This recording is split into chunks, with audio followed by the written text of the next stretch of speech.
श्री वासवी कन्यका देवी पुराण 7वा अध्याय. कुसुमश्रेष्ठींचा जन्म, कुसुमश्रेष्ठीचा विवाह, राज्य व्यवस्था, कलियुगात धर्मोद्धारासाठी नवीन विधानाचा उपदेश, पुत्रकामेष्टी व वासवी विरूपाक्ष यांचे जन्म, वासवी विरूपाक्ष यांचे बालसंस्कार, बालवासवीच्या परमाद्भुत लीला, या सर्व गोष्टींचा आपण यात उल्लेख पाहणार आहोत. कुसुमश्रेष्ठींचा जन्म. सालंकायन सांगू लागले, मणिगुप्ता सावध होऊन ऐक. कल्हार प्रभूंची कीर्ती कांती दिशांमध्ये व्याप्त होऊ लागली. दीर्घकाळपर्यंत त्यांना संतान झाले नाही. त्यांनी संततीसाठी नेहमी कुसुमांनी म्हणजे फुलांनी शिव ईश्वर पूजा केली होती. त्यांच्या भक्तीने शिवांनी प्रसन्न होऊन स्वप्नात दर्शन दिले व पुत्रप्राप्तीचा वर दिला.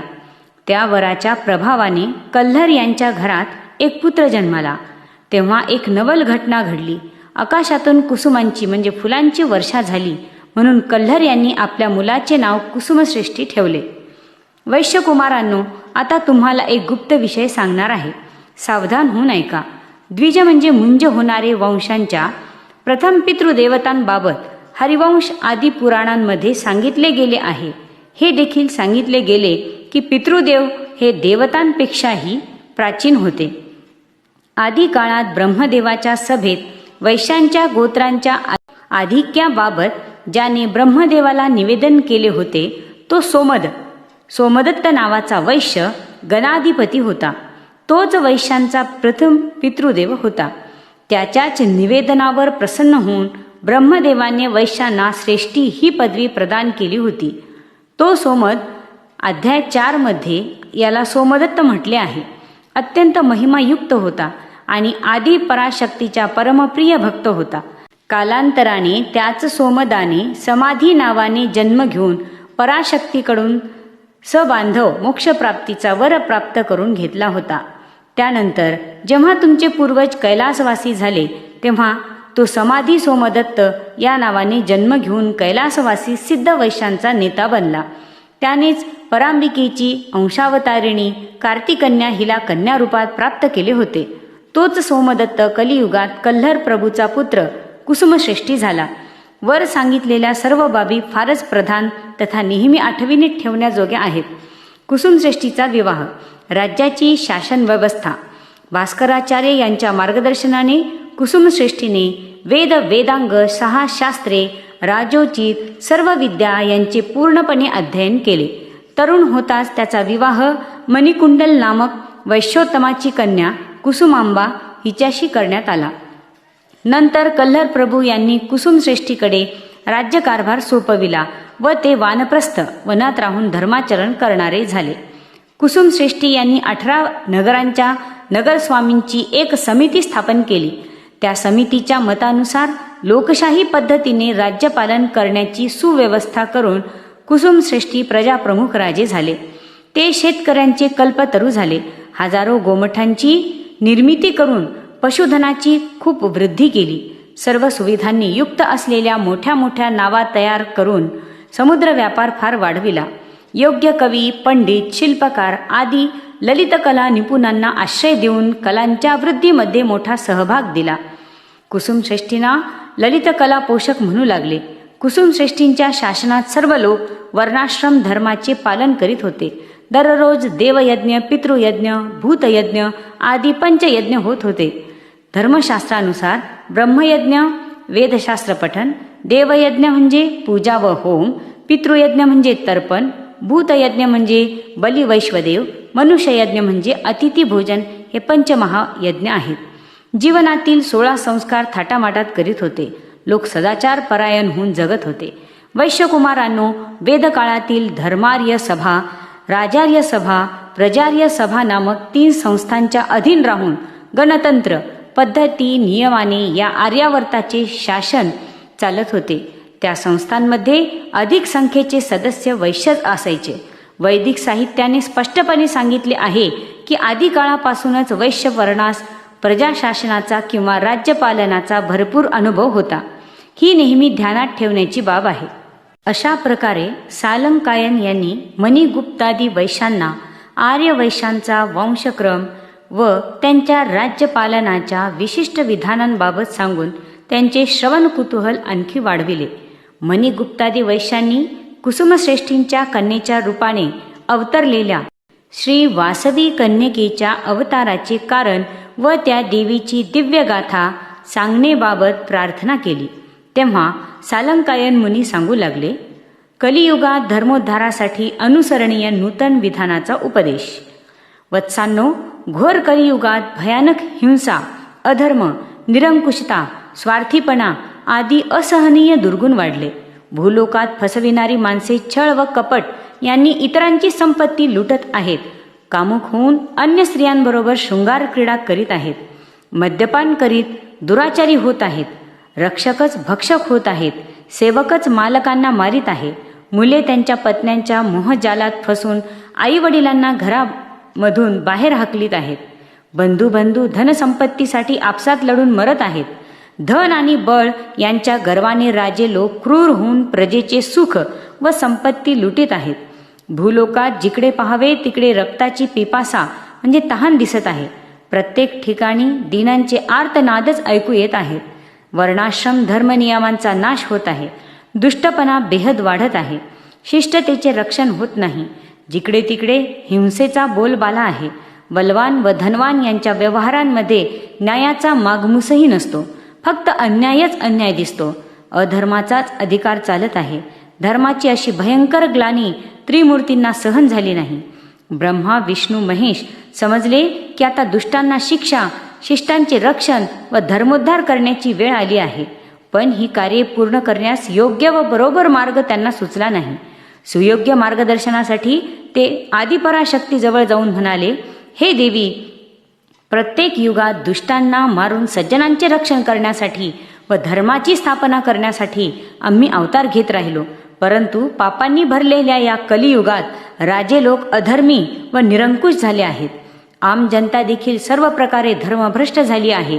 जर आम्ही पूर्वीप्रमाणे दुष्टांचा संहार करण्याचा प्रयत्न केला तर पृथ्वी स्मशान होऊन जाईल. अशा स्थितीत आम्ही दुष्टांचा संहार व धर्माचा उद्धार कसा करू शकू? ही समस्या तूच सोडवू शकतेस. तूच बरोबर मार्ग दाखवू शकतेस. आम्ही तुला तरणोपाय सांगण्याची प्रार्थना करीत आहोत. मूर्तित्रयांची ही प्रार्थना ऐकून देवी म्हणाली, अहो लोकपालकांनो, चिंता करू नका. आज पावे तो धर्मरक्षणासाठी दुष्टसंहाराचा हिंसात्मक मार्गच पृथ्वीवर देव अवतारांनी अनुसरला होता. या युगात दुष्टांचा संहार करण्याऐवजी अहिंसात्मक पद्धतीने शांती व त्याग यांच्या बळावर दुष्टांच्या दुष्टपणाचा अंत करण्याचा मार्गच अवतारी पुरुषांना अनुसरणीय आहे. माझा श्रेष्ठ भक्त सोमदत्त हा कैलासातील सिद्ध वैश्यांचा नेता होता. तो आता कुसुमश्रेष्ठी या नावाने पृथ्वीवर जन्म घेऊन वैश्य साम्राज्यावर शासन करीत आहे. मी वासवी कन्यका या नावाने त्याची मुलगी होऊन अवतार घेईन. नंतर प्रेम, शांती, सत्य, करुणा, त्याग इत्यादी गुणांनाच अमोघ अस्त्रे बनवून अहिंसेच्या मार्गाने नवीन पद्धतीने भूलोकात धर्माची स्थापना करेन. निरंकुशपणा संपवून वर्णाश्रम धर्मनियमांचे रक्षण करेन. शांती व अहिंसा यांच्या मदतीने शत्रूंना तोंड देऊन त्यांच्यावर विजय मिळविण्याचा नवा मार्ग जगाला दाखवेन. या कलियुगात हिंसाहीन मार्गच अनुसरणीय आहे, हाच विश्वाला माझा संदेश आहे. जगन्मातेचे हे अपूर्व प्रबोधन ऐकून ब्रह्मा, विष्णू व महेश्वर संतुष्ट झाले व आपल्या लोकांना निघून गेले. पुत्रकामेष्टीची सिद्धी, वासवी विरूपाक्ष यांचे जन्म. इकडे भूतलावर कुसुमश्रेष्ठी आपला राज्यकारभार आदर्श पद्धतीने करीत होता. प्रजेवर आपल्या मुलाप्रमाणे प्रेम करीत धर्ममूर्ती होऊन पालन करणाऱ्या कुसुमश्रेष्ठीला बऱ्याच काळपर्यंत संतान प्राप्ती झाली नाही. सर्व प्रकारच्या संपत्ती मिळून सुखभोगांमध्ये विराजित असूनही त्यांना संतानरूपी संपत्ती नसल्याने ते फार दुःखी होते. त्यांनी गुरु भास्कराचार्यांकडे आपले दुःख व्यक्त करून संतान होण्याचा उत्तम उपाय सांगण्याची प्रार्थना केली. तेव्हा भास्कराचार्यांनी कुसुमश्रेष्ठींचे सांत्वन करीत म्हटले, राजन, तू दुःखी होण्याची आवश्यकता नाही. त्रेतायुगात दशरथ महाराजाने संतान प्राप्तीच्या इच्छेने गुरु वशिष्ठ यांच्याकडून प्रेरणा घेऊन पुत्रकामेष्टी नावाचा महान यज्ञ केला होता. फलस्वरूप त्यांना राम, लक्ष्मण, भरत व शत्रुघ्न नामक 4 पुत्ररत्ने प्राप्त झाली. तू देखील पुत्रकामेष्टी यज्ञ करून देवीच्या कृपेने मुलगा मुलगी रूपी 2 संतानाचे फळ मिळव. गुरूंचा हा उपदेश मिळून कुसुमश्रेष्ठीने यज्ञदीक्षा स्वीकारली. त्यांनी समस्त गुरुजन, बंधू, मित्र, परिवार यांच्यासह भास्कराचार्यांच्या आध्वर्याखाली वेदोक्त विधीने पुत्रकामेष्टी महायज्ञ केला. पराशक्तीच्या संकल्पाने त्या होमकुंडात यज्ञपुरुष प्रगट झाले. त्यांनी कुसुमश्रेष्ठीला संतानदायक दिव्य खिरीने भरलेले एक सुवर्ण पात्र दिले. कुसुमश्रेष्ठीची पत्नी कुसुमांबा हिने ते क्षीरान्न मोठ्या श्रद्धेने भक्तीने खाल्ले. थोड्या दिवसातच ती गरोदर झाली. 4 महिन्यांनंतर कुसुमश्रेष्ठीने गर्भरक्षणासाठी गृह्यसूत्रांनुसार पुंसवन नावाचा संस्कार करून घेतला. 7व्या महिन्यात गर्भातील शिशूच्या रक्षणासाठी त्यांनी सीमंतोन्नयन नामक विधी करून घेतला. नंतर वैशाख महिन्यात पुनर्वसू नक्षत्रयुक्त मंगलकारक शुक्रवारच्या दिवशी शुक्ल पक्ष दशमी तिथीला जेव्हा 3 ग्रह उच्चस्थ होते व 3 ग्रहांची शुभदृष्टी ज्यावर होती अशा शुभलग्नी आकाशात कोटी सूर्याप्रमाणे प्रकाशित होणारी एक विद्युल्लता चमकली. कुसुमांबाचे भवन पाहण्यास कठीण अशा प्रकाशाने भरून गेले. तेथील सर्व लोकांनी डोळ्यांना सहन होऊ न शकणाऱ्या प्रकाशामुळे क्षणभर आपापले डोळे मिटून घेतले. कुसुमांबाला अशी विचित्र अनुभूती आली की आपल्या गर्भातून 2 दिव्य ज्योती निघाल्या आहेत. तेव्हा सर्व लोकांचे डोळे उघडले तेव्हा कुसुमांबाच्या बिछाण्यावर कोटी पौर्णिमा समान कांतीने प्रकाशित होणारे 2 शिशु दिसले. साऱ्या नगरात पळभरातच वार्ता पसरली की राजाच्या घरी एक पुत्रिका व एक पुत्र जन्मले आहेत. कुसुमांबा व कुसुमश्रेष्ठी त्या बालकांना पाहून अपरिमित आनंदाने डोलू लागले. कुसुमांबाला तर ती बालिका परादेवीच्या रूपात दिसली. बालक ईश्वराच्या रूपात दृष्टीस पडला. कुसुमश्रेष्ठीला त्या बालिकेत पराशक्तीचे दर्शन झाले. ती देवी तेजोमयी व दिव्य रूपिणी होती. पोपट, कमळ, पाश व वीणा यांनी सुशोभित 4 हातांची होती. तिने रत्नमय मुकुट धारण केला होता. सर्व प्रकारचे अलंकार घातले होते. कोटी चंद्रासमान उज्ज्वल कांतीने प्रकाशित होत होती. अशा त्या देवीला पाहून कुसुमश्रेष्ठी आश्चर्यचकित झाला. इतक्यात त्याच्यावर देवीची माया पसरली. कुसुमश्रेष्ठीने जे काही पाहिले ते केवळ स्वप्न समजून तो सामान्य मानवाप्रमाणे मोहित झाला. कुसुमश्रेष्ठीच्या आज्ञेने वैश्य साम्राज्याच्या सर्व देव मंदिरांमध्ये कैक प्रकारच्या पूजा करण्यात आल्या. ब्राह्मणांना 16 महादाने देण्यात आली. पेनुगोंडा नगरीत आनंद कोलाहल झाला. वासवी विरूपाक्ष यांचे बाल्य संस्कार. भास्कराचार्यांनी नवीन जन्मलेल्या शिशूंचे नाभिच्छेदन करविले. नंतर तूप व मध लावलेल्या सोन्याच्या काडीने त्या बालकांच्या जिभांवर परब्रह्माचे प्रतीक असलेले ओम हे अक्षर लिहून त्यांचा जन्मसंस्कार करविला. 11व्या दिवशी कुसुमश्रेष्ठीने त्या बालकांचा नामकरण संस्कार उत्सव साजरा करण्याची व्यवस्था केली. भास्कराचार्य आणि ज्योतिषशास्त्रज्ञ भावातीत वैशिष्ट्यांनी भरलेल्या वासवी विरूपाक्ष यांच्या जन्मकुंडल्या पाहून चकित झाले. ते विचारात पडले की या दिव्य शिशूंच्या नामकरणासाठी कोणती नावे सुयोग्य होतील. इतक्यात आकाशातून विना निनादाप्रमाणे मधुर ध्वनीची अशरीरवाणी ऐकू आली. प्राचीन काळी या बालिकेने वासुदेवाची बहीण म्हणून जन्म घेतला होता, म्हणून हिचे नाव वासवी असले पाहिजे. आणि आधी काळात भगवान विष्णूंनी योगमाया कन्येच्या रूपात या बालेची स्तुती केली होती, म्हणून ही बालिका कन्यका या नावानेही प्रसिद्ध होईल. हा बालक विरूपाक्ष देवाच्या शिव अंशावतार रूपात जन्माला आहे, म्हणून याचे नाव विरूपाक्ष असले पाहिजे. आकाशातून निघालेली वाणी ऐकून सर्व लोक विस्मित झाले. पुरोहितांनी बालिकेचे नाव वासवी कन्यका व बालकाचे नाव विरूपाक्ष ठेवले. ते दोन्ही शिशु दिवसानुदिवस वाढत वाढत आपले माता पिता तथा बंधुजनांना आनंद देत होते. 3 महिने होताच त्या शिशूंचा निष्क्रमण घराबाहेर नेणे संस्कार करण्यात आला. 7व्या महिन्यानंतर कुसुमश्रेष्ठीने आपल्या कन्यापुत्राच्या अन्न प्राशनोत्सवाचे आयोजन केले होते. जेव्हा त्या बालकांचे वय 3 वर्षाचे झाले तेव्हा त्यांचा कान टोचण्याचा संस्कार केला गेला. अनुपम सौंदर्य व सुलक्षणांनी सुशोभित वासवी विरूपाक्षांना पाहून सर्व लोक हर्षपुलकित व्हायचे. त्या बालपणातच वासवी बालेत कित्येक प्रकारचे दिव्य महिमायुक्त गुण दिसू लागले. त्या बालिकेच्या अद्भुत लीला पाहून सर्व लोकांच्या हृदयामध्ये आश्चर्यांचे प्रवाह उसळू लागले. असे बोलणाऱ्या सालंकायन गुरूंचे कथन ऐकून मणिगुप्तादी वैश्यांना फार आनंद मिळाला. त्यांची जिज्ञासा वाढली. त्यांनी सालंकायन मुनींना बालवासवीच्या विचित्र लीलांबाबत विस्ताराने सांगण्याची प्रार्थना केली. बालवासवीच्या परम अद्भुत लीला.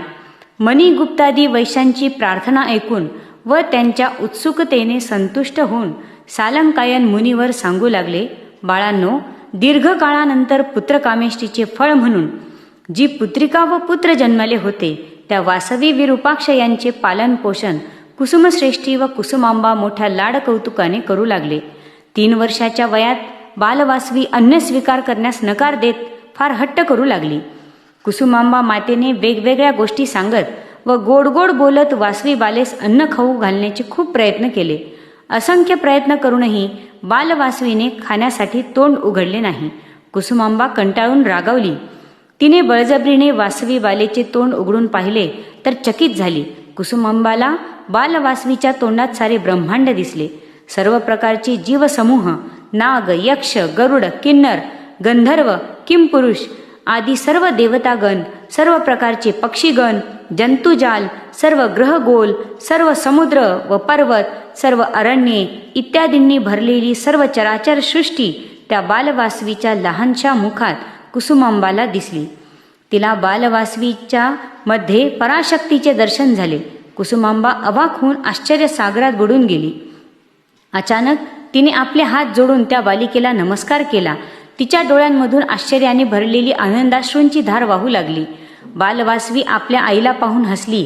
वासवीच्या प्रभावाने कुसुमांबावर माया पसरली. ती सामान्य स्त्रीप्रमाणे मोहित झाली. तिला असे वाटले जणू ती एक स्वप्न पाहून जागी झाली आहे. माता कुसुमांबाने मोहग्रस्त होऊन लहानग्या वासवीला झटकन उचलून घेतले व आपल्या गळ्याशी धरले. इतक्यात कुसुमश्रेष्ठी गुरु भास्कराचार्यांना बरोबर घेऊन तेथे आले.